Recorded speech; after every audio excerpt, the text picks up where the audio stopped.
2020 সালের পর নিউজিল্যান্ডের হয়ে আর কোনো আন্তর্জাতিক ম্যাচ খেলেননি কলিন মুনরো। তবে আসন্ন টি-20 বিশ্বকাপের জন্য আলোচনা এসেছিলেন তিনি।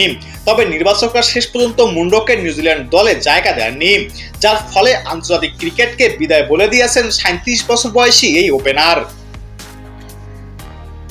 আসন্ন টি-20 বিশ্বকাপের জন্য দল ঘোষণা করেছে নিউজিল্যান্ড, সেই দলে জায়গা পাননি তিনি।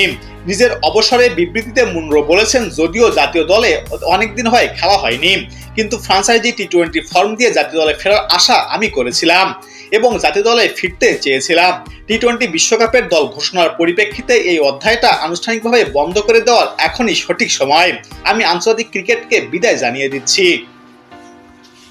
নিউজিল্যান্ডের হয়ে 3 ফরম্যাট মিলিয়ে 132টি ম্যাচ খেলেছেন কলিন মুনরো, যেখানে একটি টেস্ট, 57টি ওয়ানডে ও 65টি টি-20 ম্যাচ ছিল। সাদা বলে ক্রিকেটে একসময় দলের নিয়মিত সদস্য ছিলেন কলিন মুনরো। তিনি নিউজিল্যান্ডের 2014 ও 2016 টি-20 বিশ্বকাপেরও দলে ছিলেন, খেলেছেন 2019 বিশ্বকাপের রানার্স আপ দল হওয়া নিউজিল্যান্ডের দলেও।